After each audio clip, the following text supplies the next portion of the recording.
जी, अस्सलाम वालेकुम दोस्तों, उम्मीद है आप सब अच्छे से होंगे। सेकंड वीडियो है second month ICT mentorship core content से। आई होप आपने प्रीवियस वीडियो देख ली होगी। अगर आपने नहीं देखी तो प्लीज़ जाकर देखिए। उसमें बहुत ज़्यादा अहम पॉइंट डिस्कस किए गए हैं और उसी पर ही हम जो है ये सेकंड वीडियो लेकर आ रहे हैं। तो आई होप आप एंजॉय कर रहे होंगे। तो प्लीज़ लाइक भी कर दिया करें, कमेंट भी कर दिया करें ताकि मुझे भी पता चले कि आप लोग ये सीरीज़ पसंद कर रहे हैं। तो इसका टाइटल है how to frame low risk trade setups. ठीक है, इसमें हम ये जानेंगे कि हम अपनी जो ट्रेड करते हैं या ट्रेड सेटअप बनाते हैं उसमें लो रिस्क कैसे डिफाइन कर सकते हैं, कैसे उसको ढूंढ सकते हैं। ठीक है, सबसे पहले हमने जो चीज़ें देखनी है वो है कि सेटअप वर्थ टेकिंग कैसे बनाएं, यानी जो ट्रेड सेटअप हम बनाएंगे उसको वर्थ टेकिंग कैसे बनाएं, यानी वो एक कामयाब सेटअप कैसे बने या वो हमें ज़्यादा मुनाफा कैसे दे। उसके लिए 4 स्टेप्स हैं जो कि आपके सामने वन बाय वन आ रहे हैं। सबसे पहले आपने जो करना है वो higher time frame trade setups बनाने हैं, जैसा कि डेली है, वीकली है, मंथली है। ठीक है, अब डेली, वीकली, मंथली ये मैं क्यों बात कर रहा हूँ उससे सेकंड पॉइंट से क्लियर हो जाएगा। बट मैं आपको ये भी बताना चाहता हूँ कि अगर आप डेली टाइम फ्रेम यूज़ करेंगे तो आप इंट्राडे ट्रेडिंग भी कर सकेंगे, आप शॉर्ट ट्रेडिंग भी कर सकेंगे, आप जो है स्विंग ट्रेडिंग भी कर सकेंगे और आप पोजिशनल ट्रेडिंग भी कर सकेंगे। तो डेली टाइम फ्रेम आपको हमेशा इस्तेमाल करना चाहिए, चाहे आप एक शॉर्ट टर्म ट्रेडर हैं, चाहे आप इंट्राडे ट्रेडर्स हैं, चाहे आप स्विंग ट्रेडर्स हैं, आप किसी भी सेटअप पर ट्रेड करते हैं but daily time frame use किया करें, वो आपको एक क्लियर पिक्चर देता है। ठीक है, सेकंड पॉइंट जिसकी मैं बात कर रहा था वो है large institutions and banks analyse markets on daily, weekly and monthly time frame. ठीक है, जो बड़े इंस्टीट्यूशंस हैं यानी स्मार्ट मनी है या बैंक्स हैं जो मार्केट को चलाते हैं, वो ये टाइम फ्रेम यूज़ करते हैं। जैसा कि मैंने आपसे पहले कहा था, डेली, वीकली एंड मंथली। वो डेली के लेवल से नीचे नहीं जाते क्योंकि उन्होंने एक बड़ी पिक्चर देखनी होती है, उन्होंने लेवल्स निकालने होते हैं, सपोर्ट एंड रेजिस्टेंस निकाल के रखा होता है उन्होंने। जैसा कि इसमें आगे चलकर हम देखेंगे कि हम जब अपना ट्रेड सेटअप बना लेंगे तो हम कैसे अपना जो है फाइनल टारगेट सेट करेंगे। ठीक है, the third point, locating price levels that align with institutional order flow is की। ठीक है, इसका मतलब सिंपल है कि जो ऑर्डर फ्लो चल रहा होता है मार्केट में या स्विंग्स हाई या स्विंग लो बन रहे होते हैं तो हमने अलाइन करना है सेटअप्स को इंस्टीट्यूशनल ऑर्डर फ्लो के साथ। ठीक है, यानी हमने ये देखना है कि इंटरनल लिक्विडिटी कहाँ पर है, एक्सटर्नल लिक्विडिटी कहाँ पर है, हमारे पीडीए कहाँ पे है, यानी पीडीआरएस कहाँ पे है, बेरिश कहाँ पे है, बुलिश कहाँ पे है, हम अपना ड्रॉन लिक्विडिटी कहाँ पर देख रहे हैं। तो ये सारा हमने इंस्टीट्यूशनल ऑर्डर फ्लो में देखना है। Fourth rule, high time frame setups from slow end provide ample time to plan accordingly. ठीक है, इसका मतलब वही है कि जब आप हाई टाइम फ्रेम सेटअप्स ढूंढते हैं यानी डेली के, तो आपको एक अच्छा खासा टाइम मिल जाता है कि उसको प्लान कर सकें। और आप जो है फॉर एग्जांपल अगर आप लोअर टाइम फ्रेम पर जब ट्रेड बनाते हैं तो जब ट्रेड निकल जाती है तो you don't have chance, but यहाँ पर आपके पास अच्छा खासा टाइम होता है कि आप प्लान करके ट्रेड को इम्प्लीमेंट करें, यानी अपने प्लान को ट्रेड पर इम्प्लीमेंट करें। ठीक है, आई होप आपको समझ आ गई होगी।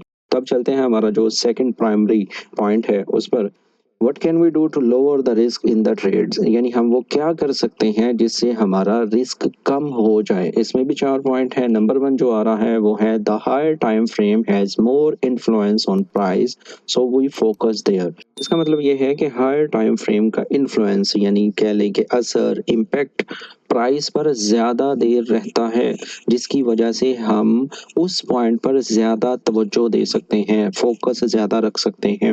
इसीलिए आईसीटी ने बार बार हायर टाइम फ्रेम का जिक्र किया है इस क्लास में, ठीक है, या इस लेक्चर में। The second point, the conditions that lend to a trade setup on a high time frame can be refined to lower time frame। इसका मतलब सिंपल सा है कि जो कंडीशंस हम हाई टाइम फ्रेम पर देखते हैं उसको हम रिफाइन कर सकते हैं लो टाइम फ्रेम पर। ठीक है, transpose the higher time frame levels to lower time frame charts. हम हायर टाइम फ्रेम को लोअर टाइम फ्रेम पर ट्रांसपोज कर सकते हैं। ट्रांसपोज यानी हम मुंतकिल कर सकते हैं। ठीक है, हम हायर टाइम फ्रेम को लोअर टाइम फ्रेम पर ले जाकर अपनी ट्रेड को बेहतर बना सकते हैं। The final rule, refining higher time frame levels to lower time frame charts allows smaller stop loss placement and risk। ठीक है, इसका मतलब ये हो गया कि जब हम बड़े टाइम फ्रेम के पीडीआरएस पर होंगे तो जब हम उसको रिफाइन करेंगे लोअर टाइम फ्रेम पर तो इसका हमें क्या फायदा होगा। नंबर वन कि हमारा स्टॉप लॉस छोटा हो जाएगा, हमारा रिस्क कम हो जाएगा और हम बगैर किसी खौफ से अपनी ट्रेड को एग्जीक्यूट कर सकेंगे। यहाँ पर खौफ से मुझे एक चीज़ याद आई जो कि मैंने प्रीवियस वीडियो में नहीं बताई थी, तो चलें इस वीडियो में बता देता हूँ। वो क्या है कि जब हम ट्रेडिंग स्टार्ट करते हैं तो हमारे अंदर ग्रीड होता है। ग्रीड मीन लालच। वो लालच क्या होता है कि हम ज़्यादा पैसा कमाएंगे और उसी लालच के चलते हुए हम ट्रेडिंग में आते हैं और जब हम लॉस करना शुरू कर देते हैं that grid can be changed into fear. ठीक है, तो वही ग्रीड जो है वो खौफ में बदल जाती है कि अब हमारा लॉस होना शुरू हो जाता है।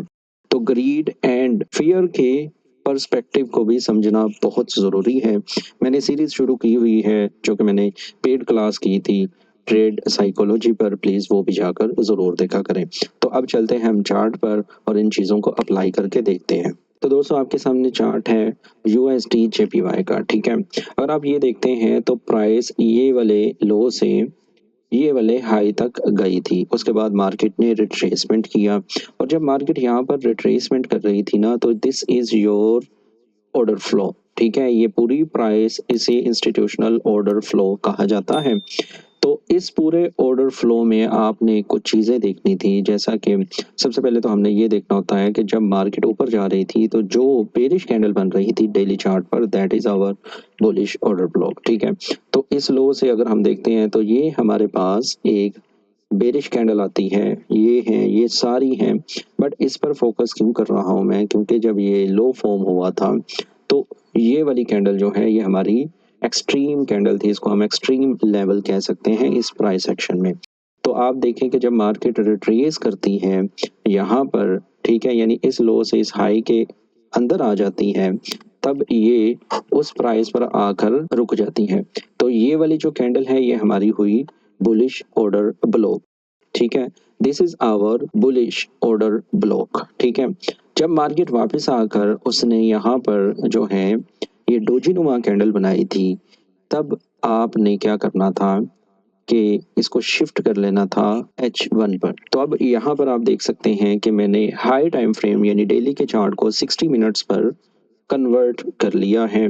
अब यहाँ पर हमने कुछ चीज़ें नोटिस करनी है कि मार्केट ने हाई टाइम फ्रेम के पीडीआरए जो कि बुलिश ऑर्डर ब्लॉक था उस पर टैप कर लिया है।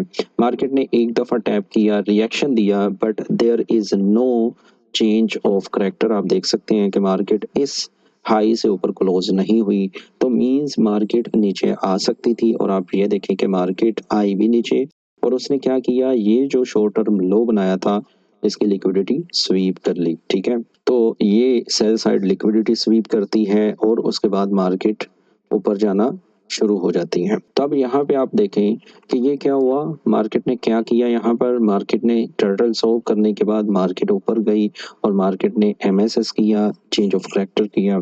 तो जब मार्केट ने ये मूव दे दी थी ना, अगेन आपने सेम जैसा कि हमने हर टाइम फ्रेम में देखा था कि हमने यहाँ पर चीज़ें देखना शुरू कर देनी है। ठीक है, अगर आप यहाँ पे देखते हैं सबसे पहले ये जो आपके पास आ रहा था लो यानी हायर लो हायर हाई से पहला जो बनता है इसको कहते हैं इंड्यूसमेंट। ठीक है, अगर आपको नहीं पता तो आप इंड्यूसमेंट पर मेरी वीडियो जाकर देख सकते हैं। दिस इज आवर इंड्यूसमेंट, ये हमारा इंड्यूसमेंट था।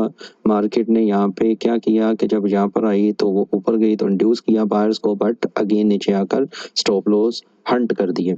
उसके बाद मार्केट कंसोलिडेशन में चली गई, बट हमने बाय कहाँ से करना था, हमने यहाँ पे देखना स्टार्ट कर देना है। सबसे पहले आप ये देखें कि ये हमारे पास एक इम्बैलेंस आ रहा है। ठीक है, दैट इज आवर इम्बैलेंस और ये इम्बैलेंस क्या है, बेसिकली ये है फेयर वैल्यू गैप। तो ये हमारा फेयर वैल्यू गैप था H1 पर और इसके साथ हमारे पास ऑर्डर ब्लॉक भी अलाइन हो रहा था।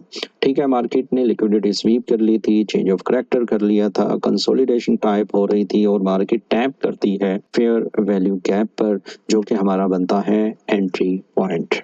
ठीक है, तो हमने यहाँ पर एंट्री लेनी थी क्योंकि हाई टाइम फ्रेम का पीडीआरए था, चेंज ऑफ करेक्टर हो चुका था, मार्केट आती है उस पर टैप करती है और ये हमारा एंट्री पॉइंट बन जाता है।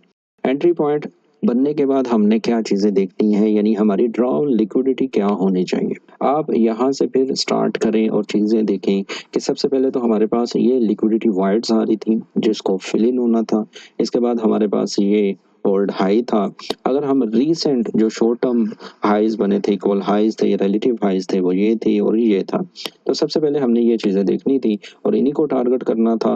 अगर आप पार्शियल टारगेट करते ठीक है, लेकिन मैं यहाँ पर आपको एक हायर टाइम फ्रेम की ट्रेड बताने लगा हूँ जो कि 20 30 50 पिप्स पर मुनहसर नहीं होती, वो 200 300 पिप्स तक जाती है और ये उसकी मिसाल है। प्लीज़ ज़रा ध्यान से देखिएगा। जब आपने यहाँ पे एंट्री ली तो आप अपना एसएल इसके नीचे रख सकते थे, ठीक है, यानी ये जो लो फॉर्म हुआ था। तो क्या हुआ आप देखें कि सबसे पहले मार्केट ने इक्वल हाइज के साथ जो ओल्ड हाई था उसको स्वीप किया और ऑलमोस्ट लिक्विडिटी फिल इन भी कर दी, ठीक है।